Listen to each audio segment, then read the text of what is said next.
If I was a cop, I'm What's going on, guys? DeMarco Serena Morales here at the brand new, I would say brand new LA Coliseum with all of the nice retouches to the Coliseum. But we are here for our third preseason game. We're an hour away from kickoff.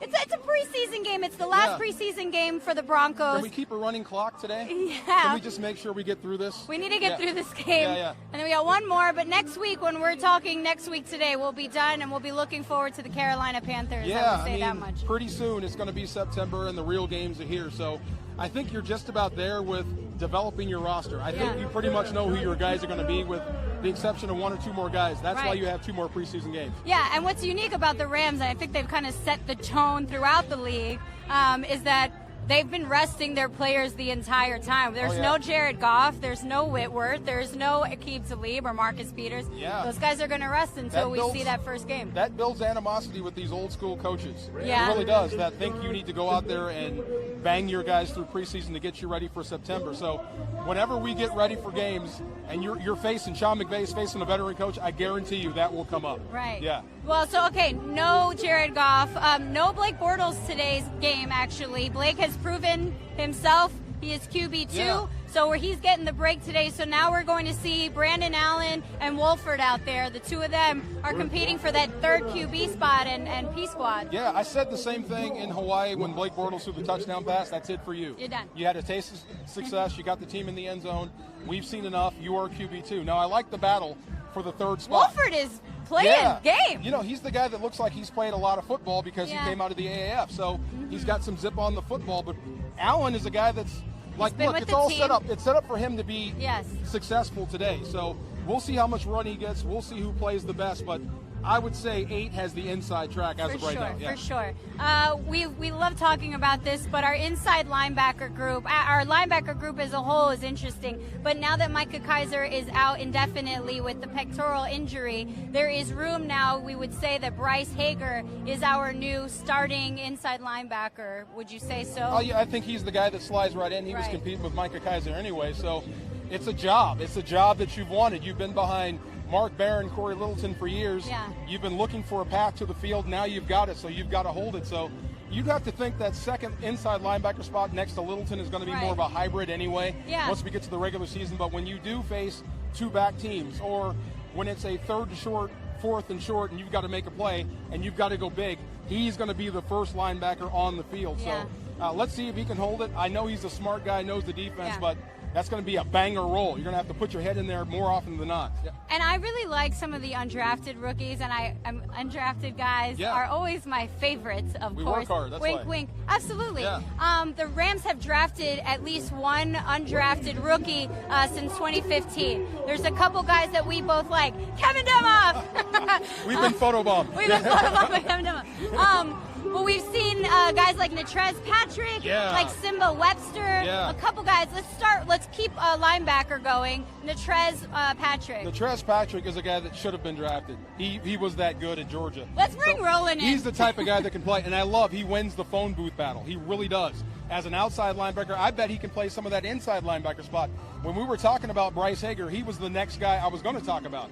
But if you want to slide him in a stack position, I bet he can be that physical type guy that wins those phone booth battles. Yeah, for sure. I can't help. Come here, Roland. Come on. This is Facebook Live. We're here for it. Roland Williams. My man. Yes, sir. What's going on, man? Oh, man, just having a great time. So glad football is back. Roland, it's hot outside. You got a blazer on. I did Legends Live, with some of our suite holders. Oh, he's signing autographs. Sharing. I wanted to come with the pocket square. I wanted to be a little bit. You know why he's wearing it? Because he sweat through his shirt already. Oh, my God. The armpits are You know showing. the big boy rules. Hey, what do you like about our tight end group? Let's get some info. Please, let's talk about them. It is my favorite tight end group in the National Football League. This one right here? Yes. Higbedo, yes. Higbedo. And Gerald, they are extremely talented. Here's a part that people don't realize what they do. One is that when you're a tight end, you have to block most of the time.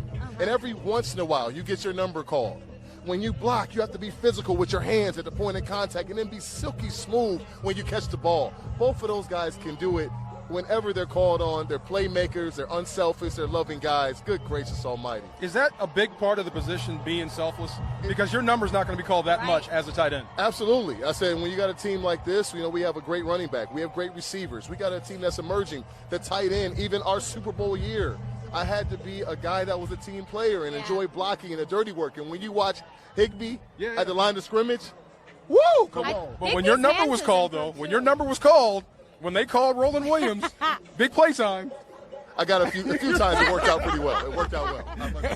Our wideouts block like tight ends. I got to say, Higbee and Gerald Everett both gave props to Woody, who's a great blocker. Yeah. I know, we're blinded by the sun and what are you, all of Thanos? the rings that Roland Williams rocks on his hands. Yeah. I bring him for show and tell. I'm an old football antique. But we had some good times. One of them. Okay, so we have Syracuse. The Big East championship. Quarterback Donovan McNabb, extraordinary guy. This is Super Bowl 34. Of course I know this that one. That we know have. that one. That's right. Then, I had this little stint where I went and played with the Raiders, and since I come here, there's 7 Raider fans for whatever reason. Every time I come to a game, there's 7 Raider fans. So I brought that one, and this one was actually one of the hardest ones. What is that? A coach. This is the CIF championship here at Oaks Christian in California. We won the title, and they wanted to get the largest high school ring ever made. Look at the size of that thing. So they did. I think it's bigger than the Super Bowl ring. It is bigger than the Super Bowl ring. What are we doing? Wow. It's crazy, man. Man. To get kids in private school to step with proper footwork, to have attention to detail, is truly you do deserve. I had him as a teammate. I can only imagine him as a coach. Yeah. Well, thank you, Roland. My man. Appreciate it. My Enjoy man. the game. You guys doing a great job. Thank sir. you. Appreciate it. I'm sweating through this Marco's shirt. sweating. Absolutely. I'm I know covering the the big man armpits rules. well. It's preseason 3. It's great. I'm excited that we're gonna really hone in on the final roster as we come down to it. We were going to mention Webster. Yes. Yeah. Webster. He's going to have a chance to return punts today. Okay. A little bit different look out of the special teams. They were singling up some of the gunners, so not a lot of chance for a return today. They're going to double up a lot, so we're actually going to see JoJo Natson get some returns. Webster's going to get some returns. Okay. He's a guy that if he's going to stay on this roster, it's going to be through special teams. Right. He can cover, he can run. They want to see if he can return too. Okay. And again, preseason look, we haven't won a preseason game yet, but that's not what this is about when it comes to the Rams football. It's about really tweaking everything, fine-tuning. Both Cromers have said, especially at guard, the O-line, you're going to see a lot of mistakes. They're all playing multiple positions because they're preparing for if one guy goes down, they're going to step in. Outside of Andrew Whitworth, everyone's kind of playing every position. Being cross-trained, absolutely. Yeah. Now, preseason, it doesn't matter if you win or lose, no doubt. It makes really no difference for the regular season. Right. But if you wanted to pick one to win, it would be for your home crowd. Yes. It would be today for your In new the stadium. new Absolutely. Coliseum. Yeah, send them home happy. For Absolutely. sure. I'm excited for it. As always, my friend, Yes, thank sir. you for joining us on Facebook Live. We will see you very soon. Happy game day.